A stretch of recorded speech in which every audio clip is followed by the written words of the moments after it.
అందరికీ నమస్కారం. నేను శిరీష. ప్రస్తుతం మనతో పాటు ఉన్నారు ప్రముఖ ఆధ్యాత్మికవేత్త, జ్యోతిష పండితులు చెబిఎం కిరణ్ శర్మ గారు. గురుగారితో మాట్లాడుతాం. నమస్కారం గురుగారు. అఖండ ఐశ్వర్యమస్తమా. గురుగారు, ఈ జూన్ మాసంలో తులారాశి వారికి ఎలా ఉండబోతుందంటారు? ఎలాంటి జాగ్రత్తలు తీసుకోవచ్చు అంటారు? ఆర్థిక పరంగా, ఆరోగ్యపరంగా గ్రహ గోచరం ఎలా ఉంటుందంటారు ఈ మాసంలో వీరికి? తులారాశి వారికి దాదాపుగా మరి చాలా మంది ఏం చెప్తున్నారో తెలియదు కానీ గోచార గురుడు బలం ఒకటి బాగా ఉండడం.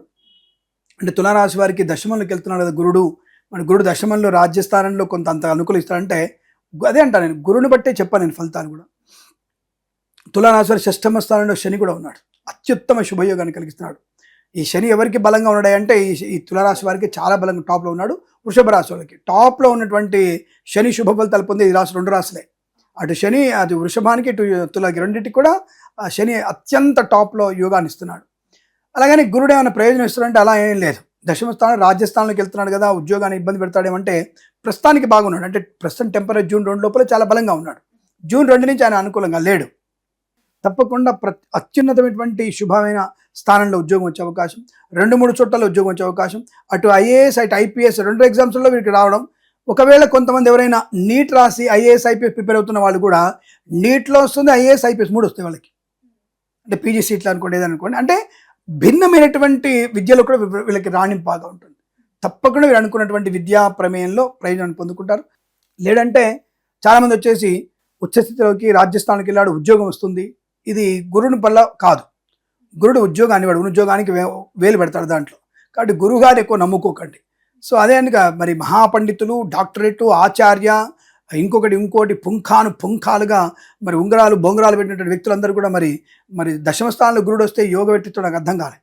దశమ గురుడు అంత యోగకారకుడు కాదు. ఇది గోచార ఫలితాల్లో స్పష్టంగా చెప్పబడింది.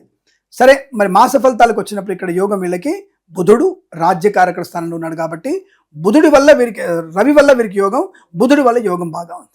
ఉద్యోగంలో అత్యుత్తమ స్థానాన్ని పొందుకుంటారు. మేబీ కొన్ని స్టేట్లలో సిఎస్లు కూడా, అంటే కంపెనీ చీఫ్ సెక్రటరీ కూడా అవ్వచ్చు. అంటే స్టేట్కి చీఫ్ సెక్రటరీ అవ్వడానికి కూడా యోగం ఉందన్న విషయం చెప్పవచ్చు. కానీ ఇటువంటి తులారాశి వారికి ఆ యోగం ఉంది. ఎందుకంటే వీరికి మొదటి వారమే కాస్త సామాన్య ఫలితాలు కనపడుతోంది. మొదటి వారంలోనే కాస్త సామాన్య ఫలితాలు కనపడుతూ మిగతా 3 వారాల్లో, అంటే మొదటి వారంలోనే సామాన్యంగా ఉంటూ మిగతా వారాల్లో వీరికి అత్యుత్తమ శుభయోగాలు.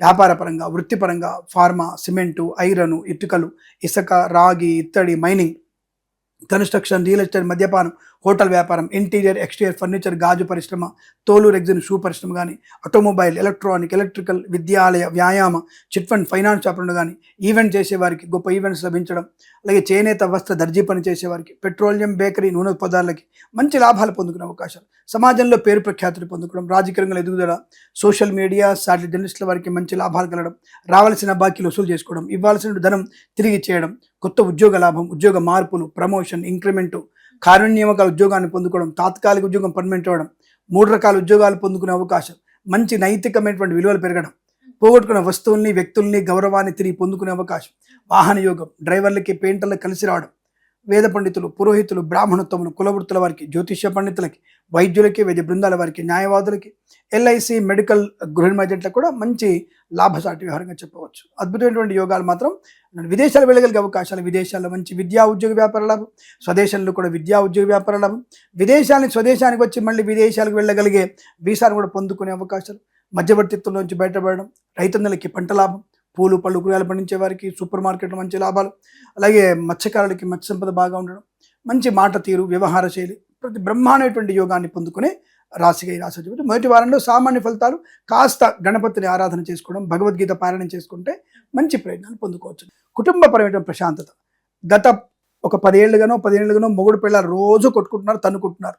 ఇంకా విడాకులు తీసుకొని తర్వాత వెళ్ళిపోదాం అనుకున్న వ్యక్తులు ఈ మాసంలో జీవితాంతం శాశ్వతంగా కలిసి ఉండగలిగేటువంటి మంచి నిర్ణయం తీసుకుంటారు వీళ్ళు. అటువంటి శుభయోగం. పెద్దల అంగీకారంతో ప్రేయసి పిల్లలు ఒకటి అవ్వడం కూడా బాగానే ఉంటుంది. భార్యాభర్తల మధ్య అన్యోన్యత, శుభకరమైన సంతాన వార్త, పిల్లల వల్ల గౌరవాన్ని పొందుకోవడం, పిల్లలకి మంచి అత్యుత్తమ ప్రయోజనాన్ని పొందుకోవడం, ఈవెంట్ చేసేవారికి గొప్ప ఈవెంట్స్ లభించడం. అంటే కుటుంబ పరంగా బలంగా ఉంటుంది, వృత్తిపరంగా బలంగా ఉంటుంది, వ్యాపార పరంగా అనుకూలంగా ఉంటుంది, కొత్త వ్యక్తులతో పరిచయ లాభాన్ని కలిగిస్తాయి. అలాగే కన్సల్టెన్సీ ఆధారపడవచ్చు, మ్యారేజ్ బ్యూరోని శుభవార్త వినవచ్చు.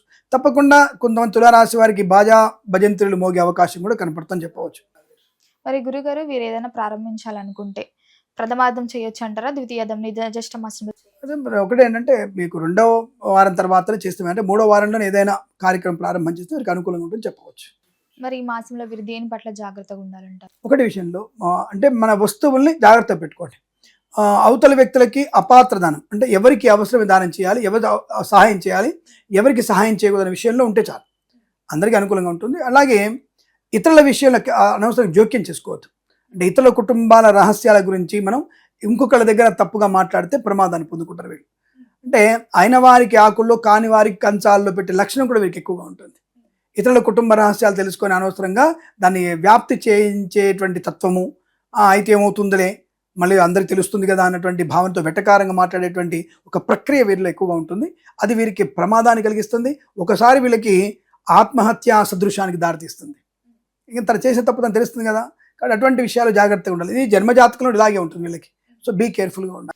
వీళ్ళు జీవితంలో ఎలాంటి పరిహారాలు చేసుకుంటే బాగుంటుందంటారు? అది జన్మజాతకంలో నేనేం చెప్తాను మీకు, గోచారాన్ని బట్టి మీరు వ్యాపారం, గోచారాన్ని బట్టి ఏ జాగ్రత్త అంతా కూడా జన్మజాతకాన్ని బట్టి తప్ప మీరు సొంతంగా ఇటువంటి మీరు నన్ను కింద నుంచి పైకి అడిగినా పై నుంచి కిందికి అడిగినా జన్మజాతకం లేకుండా ఇటువంటివి నేను చెప్పే అవకాశం లేదు. నేను చెప్పలేనవి జన్మజాతకంలోనే ముడిపడి ఉంటుంది. అది అందరి రాశుల వరకు ఒకటి గుర్తుపెట్టుకోండి, అన్ని రాశుల వారు భగవద్గీత పారాయణం, ఏ రాశి వారికైనా సరే బాగున్నా బాగాలేకపోయినా భగవద్గీత పారాయణం కనుక చేస్తే చాలా మంచిది. గుర్తుపెట్టుకోండి, అసలు ఏ అధ్యాయం చదువుతున్నా సరే ద నథింగ్ బట్ జీవితానికి ఒక టార్చ్ లైట్ లాంటిది భగవద్గీత. దాని ఎందుకు అందరూ అశ్రద్ధ చేస్తున్నారు. సో పరిహారాలు అడుగుతున్నారు. మీరు నవగ్రహాల దగ్గరికి వెళ్ళి పూజ చేసుకునే శక్తి ఉన్నా లేకపోయినా, ఒకవేళ వెళ్ళలేకపోయినా ఈ భగవద్గీత చదివితే మీకు చాలా మంచి టాలెంటెడ్ అమ్మా. ఇప్పుడు సపోజ్ మీరు యాంకర్, మీరు ఎలా ప్రవర్తించాలి, ఎలాంటి ప్రశ్నలు అడగాలి భగవద్గీత తెలుస్తుంది మీకు. ఒక కెమెరామెన్, నేను ఏ యాంగిల్లో కెమెరా పెడితే అందం కనబడుతుంది, నేను ఎలా ఉండాలి, ఎలాంటి లైటింగ్ కావాలి, కెమెరామెన్కి పనికొచ్చే విషయాలు భగవద్గీతలో ఉన్నాయి. నేను సమాధానం చెప్తున్న వ్యక్తిగా, ఒక ఈ సీట్లో కూర్చున్న వ్యక్తిగా నేను ఎలాంటి ఫలితాలు చెప్పాలి, ఎక్కడ ఎలా మాట్లాడాలి చెప్పగలిగే టాలెంట్ని భగవద్గీతలో కనబడుతుంది. ఇప్పుడు ఈ సోఫాలు ఇక్కడ ఉన్నాయి, ఈ సోఫాలు ఈ యొక్క ఇంటికి ఎంత అందాన్ని కలిగిస్తున్నాయి, ఎటువైపు పెడితే మంచి విషయం కూడా ఇంటీరియర్ డిజైన్ చెప్పగలిగే భగవద్గీతలో ఉంది. ప్రతి విషయం నువ్వు అడాప్ట్ చేసుకోగలిగితే ప్రతి విషయంలో సమాధానం నీకు భగవద్గీతలో ఉంది. మరి ఎందుకు దాన్ని పక్కన పెడుతున్నా నాకు అర్థం కాలే. అఫ్కోర్స్ ఇప్పుడు ఇదివరకు శవాల దగ్గర పెట్టేది, దాన్ని కేసేశారు కాబట్టి శవాల దగ్గర కానీ శవవాహనంలో కానీ పెట్టడానికి తీసేశారు. కాబట్టి అది శవాన్ని దగ్గర పెట్టే శవగీత కాదు, అది నీ జీవిత గీతను మార్చేది అది. కాబట్టి ఎవరైనా సరే భగవద్గీతను నిజంగా చెప్తున్నా, you just read it, adapt it, మీకు 100% సక్సెస్ బాగా ఉంటుంది. ప్రతి అధ్యాయంలో దాన్ని ఎందుకు అశ్రద్ధ చేస్తానికి ఇప్పటికి అర్థం కాలేదు. యూత్లో అది మీకు పాఠ్యపురాణానికి పెడితే అసలు యూత్లో ఇటువంటి మీ జెన్జీకి అందరికి కూడా ఒక మంచి ప్రయోజనం కలుగుతుంది. ఇప్పుడు ఒక మంచి మార్పు వస్తుంది. ఇది ట్రస్ట్ 100% చేయండి మీరు, దానివల్ల చాలా ప్రయోజనం ఉంటుంది. ఎవరైనా సరే భగవద్గీత పారాయణం చేసుకోండి, అద్భుతమైన ఫలితాలు మీ ఇంట్లో ఉంటాయి. చచ్చిపోతున్నాడు లేచి కూర్చుంటాడమ్మా, ఇది గ్యారంటీ. అటువంటి బలమైనటువంటి దాంట్లో నియమాలు, నీతి, సంస్కారం దాంట్లో బాగా కనబడుతుంది మనకి. గురుగారు, మొత్తం మీద జూన్ మాసంలో తులారాశి వారికి ఎలా ఉంది, ఎలాంటి జాగ్రత్తలు తీసుకోవాలో తెలియజేసినందుకు ధన్యవాదాలు. శుభం, ఆనంద సిద్ధిరస్తు.